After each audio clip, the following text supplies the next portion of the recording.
Welcome to the channel, everybody. I appreciate you guys coming and checking it out. What we have for you today is a wild story, a classic wild story about an Indian girl named Seraphine Long. Seraphine Long told her story to a guy named J.W. Burns up in British Columbia, Canada.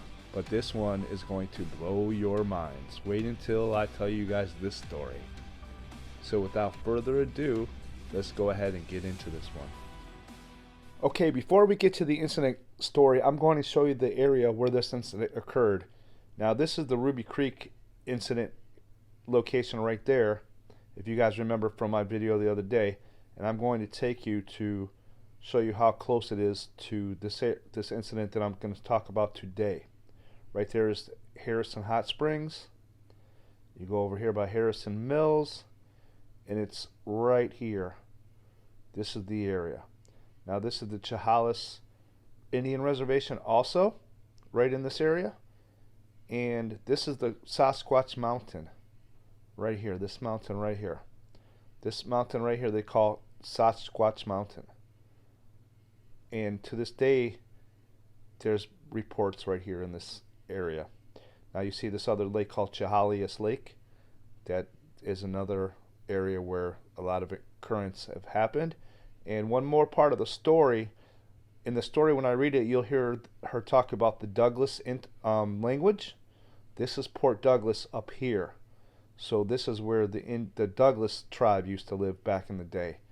And you see this big river here. So keep in mind that river also, because she's going to mention a big river in the story. So I just wanted to give you guys a quick overview of this area before I get into the story and show you literally how close it is to Ruby Creek. You see Ruby Creek's right there, and this incident occurred right here at the Chehalis Indian Reservation. So, and you guys can see the area is very mountainous and it's very wild. There's a huge lake right here next to the area, and there have been so many incidents in this area that they literally came up with this park right here, Sasquatch Provincial Park, because there are so many Sasquatch incidents that happen in this area right here. So without further ado, let me go ahead and get to the story. I'm going to give you a little bit background on J.W. Burns, and then we will get right into the story. But I wanted to show you this area first. The name Sasquatch was coined in the 1920s by J.W. Burns through what is believed to be a mispronunciation of an Indian word, and for the most part is used primarily to describe our Canadian cryptid.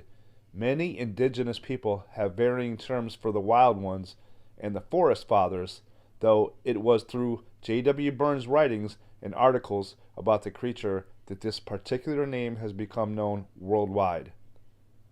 The name Bigfoot first appeared in October 5th, 1958 copy of the Humboldt Times as a headline to an article written by the paper's editor Andrew Gonzoli on a local man named Jerry Crew, who had shown up at the paper's office with a plaster cast of a footprint found in Bluff Creek Valley. British Columbian stories about encounters and footprints have been recorded by Indians and settlers alike going back over 100 years, but an oral history of Sasquatch encounters by British Columbian Indians goes back much farther. J.W. Burns spent many years as a teacher on the Chehalis Indian Reserve beside the Harrison River, about 60 miles east of Vancouver, British Columbia. He wrote numerous articles and stories which were published in the Vancouver newspapers of the day. He was keen to write about the encounters of which local Indians were stated to have with the hairy giants, including an article in a major national magazine in 1929, Maclean's Magazine. While those stories certainly did not convince non-Indian society that such creatures actually existed, they did make Sasquatch a household name. Perhaps the strangest and most terrifying experience any Indian has had with Sasquatch is that related by an Indian woman named Seraphine Long. Now very old, Seraphine claims that many years ago, when she was a young girl, she was abducted by a wild giant and lived in the haunts of the hairy monsters of the mountains for close to a year. She has told me the story many times, and I have set it down as nearly as possible in her own words. Before doing so, however, I should explain that among the native of Canada, both Indians and Eskimo, there is a shortage of marriageable girls. Probably a similar condition exists among the Sasquatch, thus explaining the action of the wild giant in this case. I should also like to add that although her present-day photograph hardly bears this out, the evidence of her contemporaries goes to show that in her girlhood, Seraphine Long was considered one of the most beautiful girls of her tribe. Here is Seraphine Long's story. I was walking towards home one day, many years ago, carrying a big bundle of cedar roots and thinking of the young brave kulak, or thunderbolt, I was soon to marry. Suddenly, at a place where the bush grew close and thick beside the trail, a long arm shot out and a big hairy hand was pressed over my mouth. Then I was suddenly lifted up into the arms of a young Sasquatch. I was terrified, fought, and struggled with all my might. In those days I was strong, but it was no good. The wild man was as powerful as a young bear, holding me easily under one arm. With his other hand he smeared tree gum over my eyes, sticking them shut so that I could not see where he was taking me. He then lifted me to his shoulder and started to run. He ran on and on for a long time, up and down hills, through thick brush, across many streams, never stopping to rest. Once he had to swim a river, and then perhaps I could have gotten away, but I was so afraid of being drowned that I held on tightly with my arms about his neck. Although I was frightened, I could not but admire his easy breathing, his great strength, and speed of foot. After reaching the other side of the river, he began to climb and climb. Presently, the air became very cold. I could not see, but I guessed that we were close to the top of a mountain. At last the Sasquatch stopped hurrying. Then he stooped over and moved slowly, as if feeling his way along a tunnel. Presently, he laid me down very gently, and I heard people talking in a strange tongue I could not understand. The young giant next wiped the sticky tree gum from my eyelids, and I was able to look around. I sat up and saw that I was in a great big cave. The floor was covered with animal skins, soft to the touch, and better preserved than we preserved them.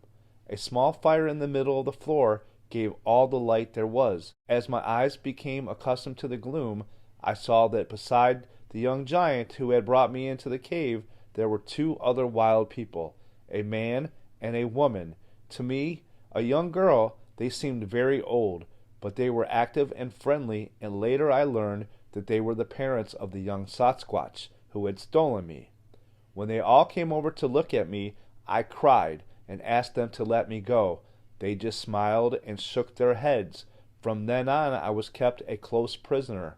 Not once would they let me go out of the cave. Always one of them stayed with me when the other two were away. They fed me well on roots, fish, and meat. After I had learned a few words of their tongue, which is not unlike the Douglas dialect, I asked the young giant how he caught and killed the deer, mountain goats, and sheep that he had often brought into the cave. He smiled, opening and closing his big hairy hands. I guessed that he just laid in wait, and when the animal got close enough, he leapt, caught it, and choked it to death. He was certainly big enough, quick enough, and strong enough to do so.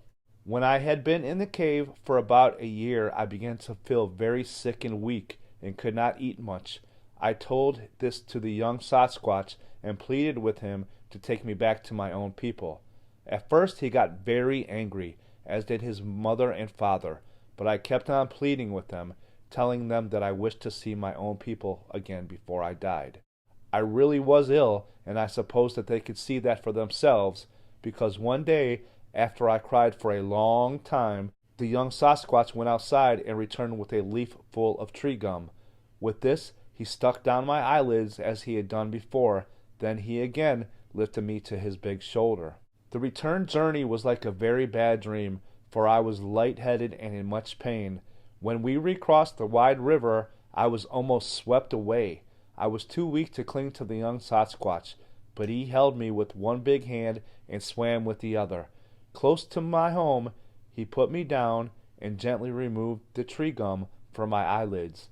When he saw that I could see again, he shook his head sadly, pointed to my house, and then turned back into the forest. My people were all wildly excited when I stumbled back into the house, for they had long ago given me up as dead.